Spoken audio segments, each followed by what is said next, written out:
So ngayon ay mayroong bagyo. Kahit wala namang bagyo talaga ay halos naman araw-araw umuulan dito. Yan no.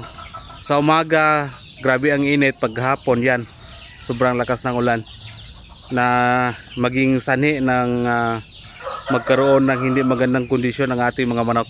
So yan yung ating pabahay sa ating manok. Nakita nyo naman siguro ito. Tapos doon sa ating grazing area na meron din tayong maliit na pabahay sa kanila.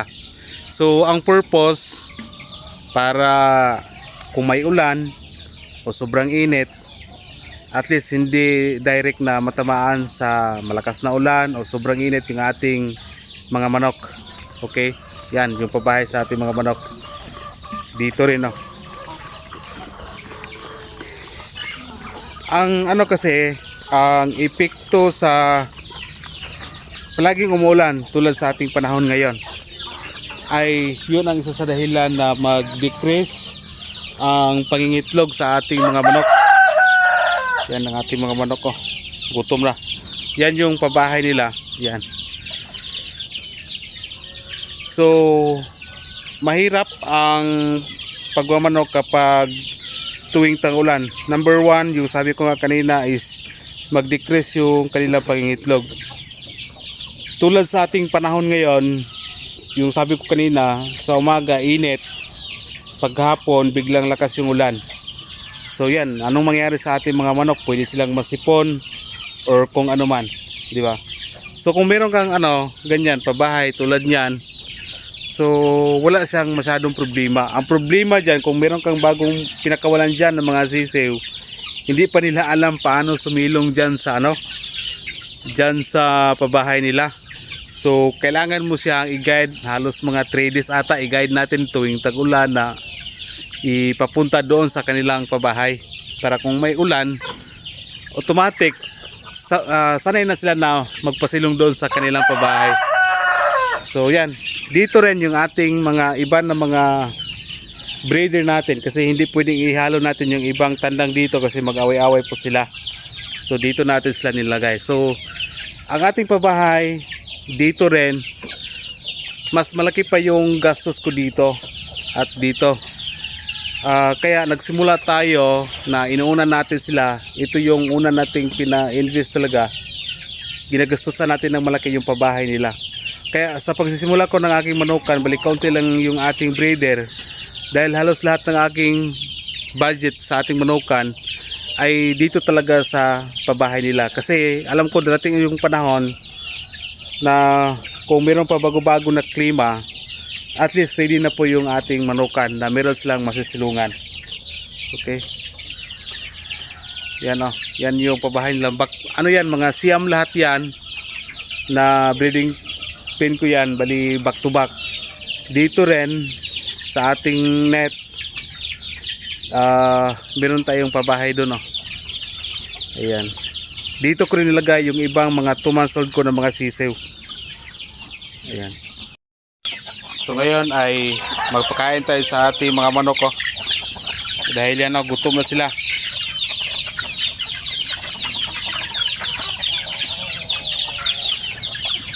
Okay.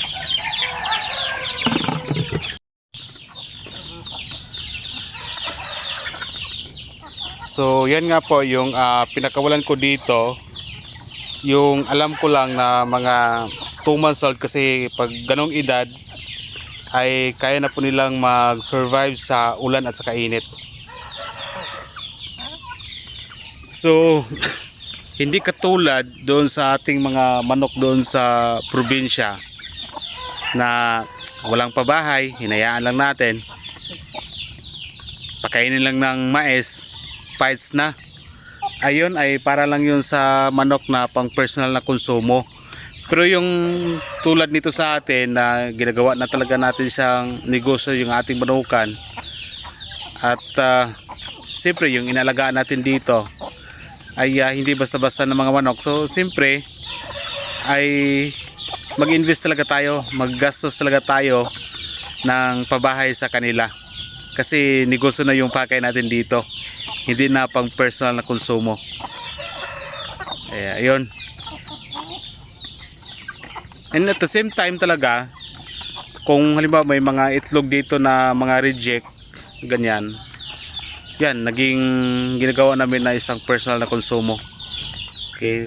Kung mayroong mga birthday, yan, may mga reject dito na mga sampin basilan, yun ang ginagamit namin. So at least may purpose ang pag-alaga natin sa ating mga manok.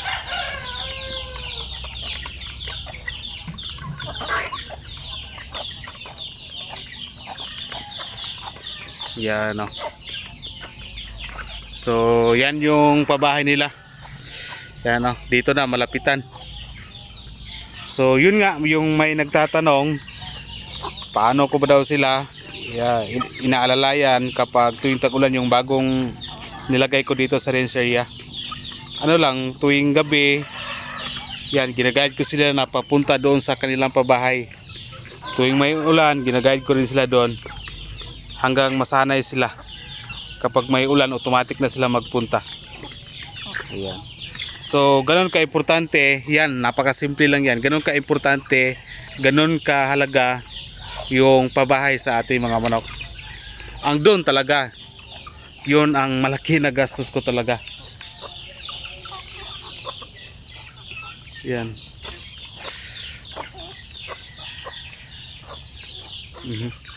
Dito, kaunti na lang yung dito kasi nung nakaraan may bumili sa atin. Nung the other day, meron pa ding bumili sa atin. Tapos yung iba, hindi ko pinalabas dito yung iba. Dito lang nilagay ko yung medyo malaki-laki na, yung makapag-survive na sila.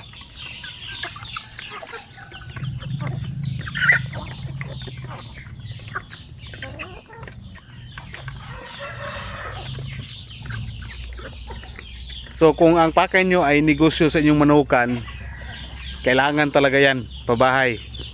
Ganyan, tulad yan. Yan, so tuwing may bagyo, may ulan, hindi mababasa rin yung ating mga sisiw.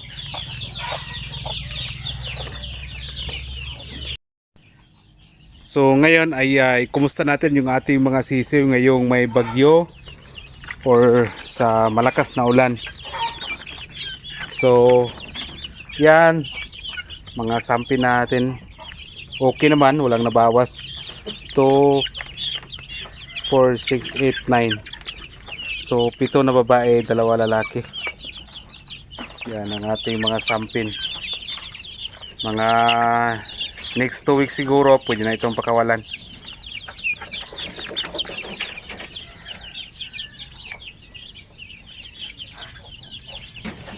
Mga pure sampin. Okay naman yung ating mga sisiw. Basta may kulungan, yan, na hindi sila mabasa sa ulan. So tulad ganito, dito na mga sisiw ay yan, tulad ganyan na medyo mga 3 weeks old pa, kailangan may nilagay ako na sako dyan, protekta, para sa panahon ng tag-ulan o yung taglamig, since wala naman tayong ilaw, ay hindi pa rin sila malalamigan, no? Wala na kasing inahin na nag-alaga dito sa kanila, kaya kailangan may sako dyan na nakatakip po. Dito maya maya lagyan natin, mag 1 month sila ngayong September 1. Okay, so far yung mga sisiw okay lang, walang nabawas naman dito. Hindi na ako naglagay ng ilaw dito para hindi na magastos sa kuryente. So yan lang, iwalay lang natin kapag 3 weeks old na sila. So kapag 3 weeks old na iwalay natin, yun nga, may tinatakip tayo para protekta sa lamig nila. Okay, lalo ngayon may bagyo, malamig ang panahon. Yan ang ayaw sa ating mga sisiw. Okay, dito yung ating mga shamo dito na 1 month old, malaki na rin, no? 1 month old shamo. Pinapakita ko na sa inyo yung parents nito kanina. Yan, no?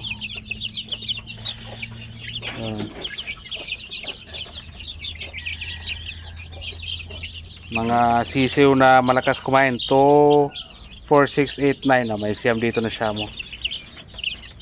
Kung sino man yung may gusto nito, itong mga Shamo na ito, yan, mag-message kayo sa ating Das Ruin channel. Yung ating sampin, may naka-reserve na dyan. Taga Tagum City. Dito lang yan sa Mindanao. Ito yung wala, yung sa Shamo. Bragdaghang bayi aning Shamo boy no. Burag ang laki ani 1 2 burag tulo ra ka laki ani. Burag unom ka bae. Sa Shamo. Okay.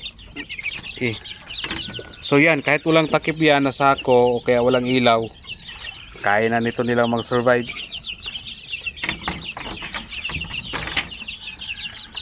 Dito sa kabila,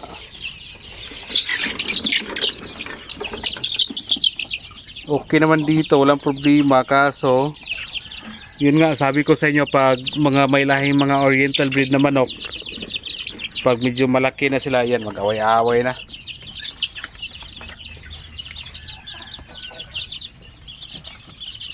Okay naman, walang problema. Sa kabila, dito rin, ang ating mga sampin, okay naman yung ating sampin. Wala din silang problema yung ating sampin.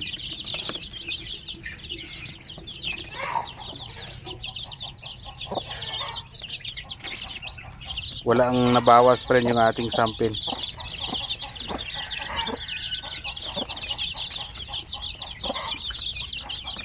Pila ni kabok dire boy? Mga 12. Mga 12 ka sampin.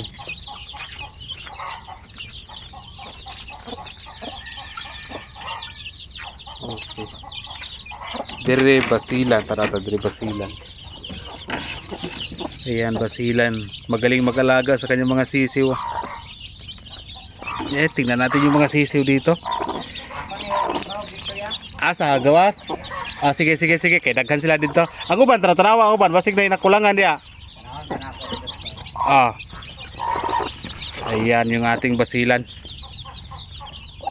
So far, okay naman yung mga sisiw nila.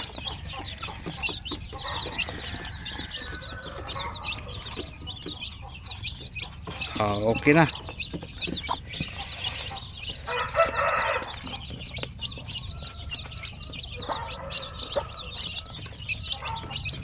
Okay. Dito na basilan. Ito yung nakursunadahan ng ating buyer nung pumunta dito. Basilan yan. Yung ama, yun yung basilan na black.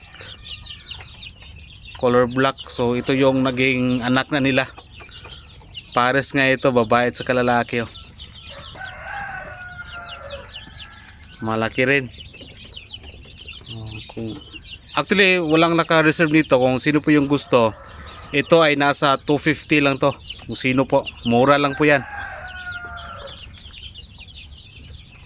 Mga nasa, malapit na to mag 2 months. Yan no, snappy yung isa. Napakalusog nila. Okay.